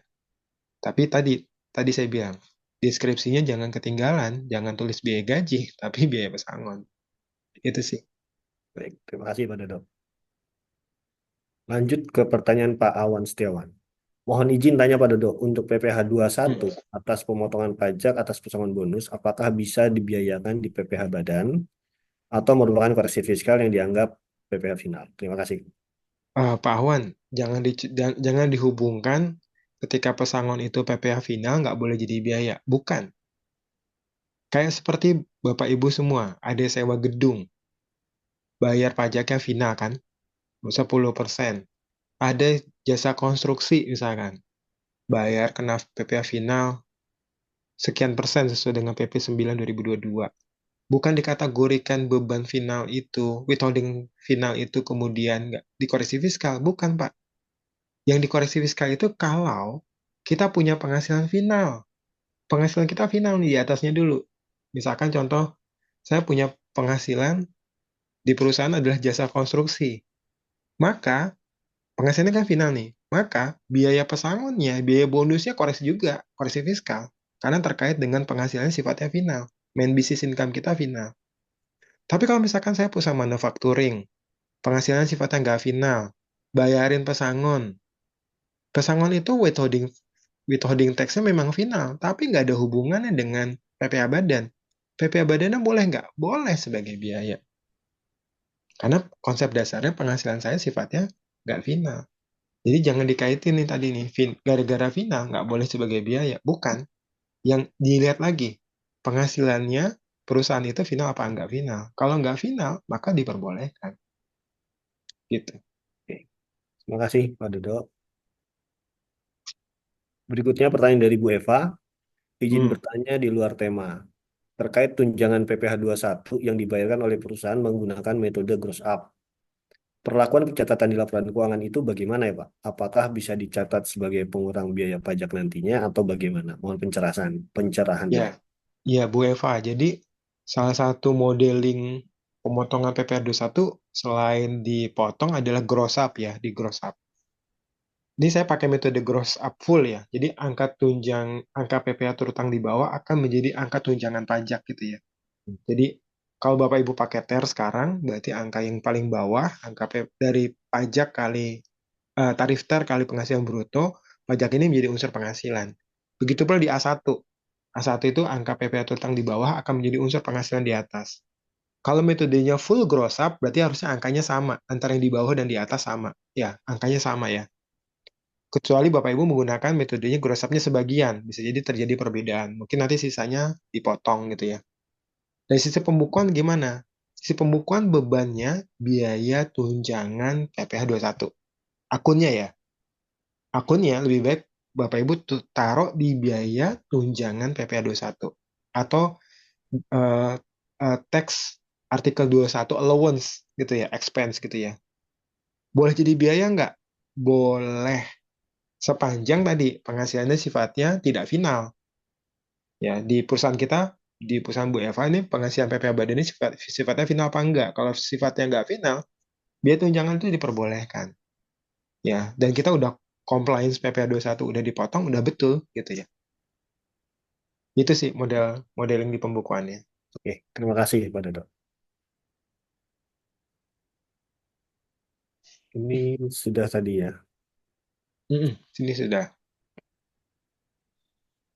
Kemudian dari Bu Amelia Chandra, Nah, izin bertanya. hmm. Untuk masa Desember, kalau ada lebih bayar PPh, apakah bisa dikompensasi di Januari 2025? Ada terjadi beda tahun. Terima kasih, Pak. Jadi gini, Bu Amelia dan Bapak Ibu semua, teman-teman semua, kalau saya ya memprediksi Desember besok SPT satu potensinya akan lebih bayar. Potensinya pasti lebih bayar. Kenapa lebih bayar? Karena di bulan berjalan Bapak Ibu pakai TER gitu ya. Sedang kalau pakai TER itu basisnya kan dari bruto. Hmm. Jadi misalkan di bulan Maret Bapak Ibu ngasih gaji dan THR. Itu pasti tinggi tuh pajak di bulan tersebut karena gaji dan THR di total kemudian kali TER. Misalkan di Juni juga misalkan Juni ada bagian bonus, maka gaji dan bonus di total kali TER. Sedangkan di A1, Bapak Ibu ngitungnya adalah seperti Bapak Ibu ngitung A1 seperti tahun lalu, yaitu gaji selama dia bekerja kita total, kemudian ada pengurangnya banyak, ada biaya jabatan, iuran pensiun, sekarang ada pengurang zakat, ada pengurang PTKP. Meskipun tarifnya progresif di bawah, kemungkinan besar bisa terjadi lebih bayar. Besar kemungkinan ya, karena kemarin ada kasus teman-teman di dana pensiun BNI bilang kurang bayar Pak untuk yang pensiunan gitu ya. Ya nggak masalah gitu ya. Nah tapi besar kemungkinan lebih bayar. Lebih bayarnya ini nanti kan diagregat ke seluruh pegawai ya. Jadi secara total di pelaporan SPT satu itu tidak pelaporan per orang. Nanti bikin A1 memang kita bikin per orang. Tapi nanti angka A1 yang lebih bayarnya ini per orang akan ditotalin. Di total. Bisa jadi ada karyawan yang kurang bayar, ada karyawan yang lebih bayar. Di total nih, lari ke induk semua. Nah, di induk tertampil apa? Kalau tertampil kurang bayar ya kita tinggal setor, sederhana, gampang gitu ya. Tapi tertampil yang lebih bayarnya ini nanti bisa dikompensasi ke bulan berikutnya. Ya berarti lebih kompensasi ke bulan Januari 2025. Diperbolehkan nggak? Diperbolehkan, gitu ya. Itu jadi resiko ya Bapak Ibu. Nanti mungkin di Januari kita bayar pajaknya sisanya atau nggak bayar sama sekali gitu ya. Tergantung kasus di Januari 2025. Oke. Nah yang selama ini ketakutan kan gini ya Bapak Ibu. Desember lebih bayar nih diperiksa gitu ya. Ya semua tergantung triggernya. Kalau misalkan PPh badannya lebih bayar bisa diperiksa. Tapi kalau PPh badannya kurang bayar nggak jadi prioritas gitu. Jadi itu sih tinggal apa namanya. Ya makanya tadi penting banget kita bikin ekualisasi. Kalau bisa bikin ekualisasi tiap bulan, kalau nggak tiap bulan ya setahun 2 kali. Kalau nggak setiap tahun, nggak dua tahun sekali adalah kita setiap tahun bikin ekualisasi. Biar untuk memitigasi ketika muncul pertanyaan dari kantor pajak. Gitu, Oke, lanjut satu pertanyaan terakhir ya Pak Dodo ya. boleh. Oke. Dari Bu Desi Marta, pagi Pak Hmm. Dodo. Kami ada manajer cabang di Batam, di Hmm. mana ini adalah virtual office, sedangkan beliau bekerja dari Jakarta dan memperoleh penghasilan dari kantor pusat. Apakah kami perlu melaporkan PPh satu beliau dengan akun DJP menggunakan NPWP cabang Batam? Iya, gini Bu Desi. Jadi ketentuan pemotong pajak itu di PMK 168 tahun 2023 adalah pemberi kerja, termasuk cabang, perwakilan atau unit yang melakukan pembayaran. Jadi sekiranya cabang unit melakukan pembayaran, mereka akan punya kewajiban PPh 21. Pertanyaannya kan gini, saya bayarnya pakai akun pusat, Pak. Pakai rekening pusat, Pak. Buat karyawan-karyawan cabang. Maka kewajibannya itu nggak ada di cabang. Kewajibannya ada di pusat. Sehingga sebenarnya secara ketentuan yang sudah dilakukan sama Bu Desi di perusahaan, udah dilapor di kantor pusat, udah betul. Karena memang pembayarannya menggunakan rekening kantor pusat, gitu ya. Mungkin saya perlu garis bawahi nanti ya di 2025, Bapak Ibu semua ya. 2025 itu nanti pelaporan SPT masanya itu semuanya ada terpusat. Nanti Bapak Ibu lihat di PMK 81 ya 2024. Pokoknya nanti Bapak Ibu nonton aja webinar nanti siang gitu ya. Itu nanti kita jelasin ada satu pasal klausul di PMK 81 semua pelaporan SPT masa itu di pusat sekarang. Jadi di cabang-cabang itu nggak ada kewajiban pelaporan lagi gitu ya. Karena itu sudah terpusat semua. Gitu ya. Oke, Nanti yang pertanyaan sisa-sisanya saya bikin video tersendiri. ya tersendiri ya. Oke, Nanti nanti kita coba bikin eksklusif deh. Nanti mudah-mudahan di Desember kita siapin training khusus IBUDPOT 2126 ya. oke. Baik. Terima kasih Pak Dodo atas jawabannya yang sangat informatif. Sayangnya memang waktu juga Bapak Ibu yang membatasi kita. Kami berharap informasi yang disampaikan hari ini bermanfaat bagi Bapak Ibu semua. Jika masih ada pertanyaan yang belum terjawab, Bapak Ibu bisa berdiskusi di WhatsApp Group setelah webinar ini selesai. WhatsApp Group akan di-unmute sehingga Bapak Ibu bisa diskusi topik-topik terkait SP2DK. Sebelum kita menutup acara ini, kami ingin mengingatkan bahwa Press Consult Indonesia melalui sesi Jumat Berbagi Ilmu kami memang secara rutin mengadakan webinar perpajakan untuk sharing seputar perpajakan yang insya Allah akan diadakan setiap hari Jumat. Untuk tema Jumat depan adalah SP2DK Series terkait dengan teknik penanganan temuan PPh 23 atas jasa dan sewa. Silakan, Bapak Ibu yang berkenan dapat join pada webinar tersebut. Selain itu, kami ingin mengingatkan bahwa Face Consult Indonesia menyediakan berbagai layanan konsultasi pajak yang dapat membantu Bapak Ibu dan perusahaan Bapak Ibu dalam mengelola kewajiban pajak dengan lebih baik. Layanan kami mencakup perencanaan pajak, penyusunan ataupun review SPT bulanan dan tahunan, jasa penyusunan TPDoc, termasuk pendampingan SP2DK, pemeriksaan pajak, dan sebagainya.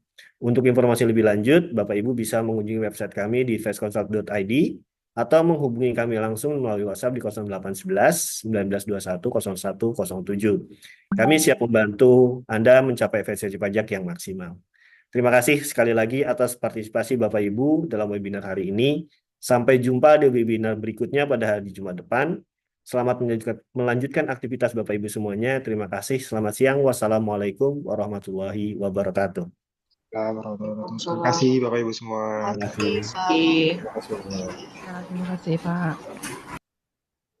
Terima kasih Pak. Selamat datang di Fast Consult Indonesia, perusahaan jasa konsultan pajak yang berkomitmen untuk memberikan solusi terbaik bagi permasalahan perpajakan Anda. Kami memahami setiap perusahaan memiliki kebutuhan dan tantangan permasalahan bisnis dan perpajakan ke depannya.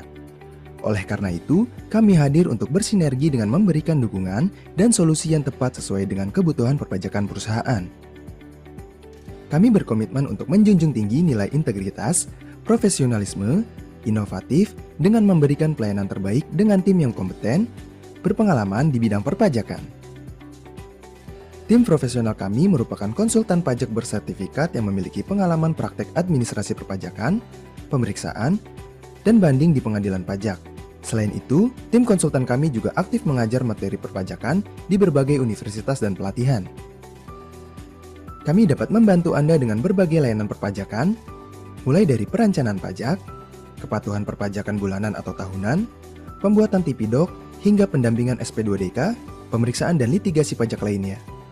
Fast Consult Indonesia adalah solusi satu atap untuk semua kebutuhan pajak Anda. Kunjungi website kami atau hubungi kami untuk mempelajari lebih lanjut tentang bagaimana kami dapat membantu Anda dalam menyelesaikan permasalahan perpajakan Anda. Fokuslah pada strategi bisnis dan perpajakan Anda tanpa khawatir dengan permasalahan pajak, karena pajak tidak seharusnya menjadi beban pikiran. Bebaskan pikiran Anda soal pajak. Fast Consult Indonesia, layanan pajak, accounting, dan transfer pricing ekonomis.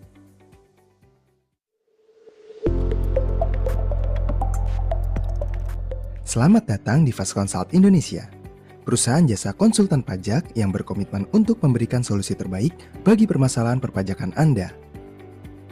Kami memahami setiap perusahaan memiliki kebutuhan dan tantangan permasalahan bisnis dan perpajakan ke depannya.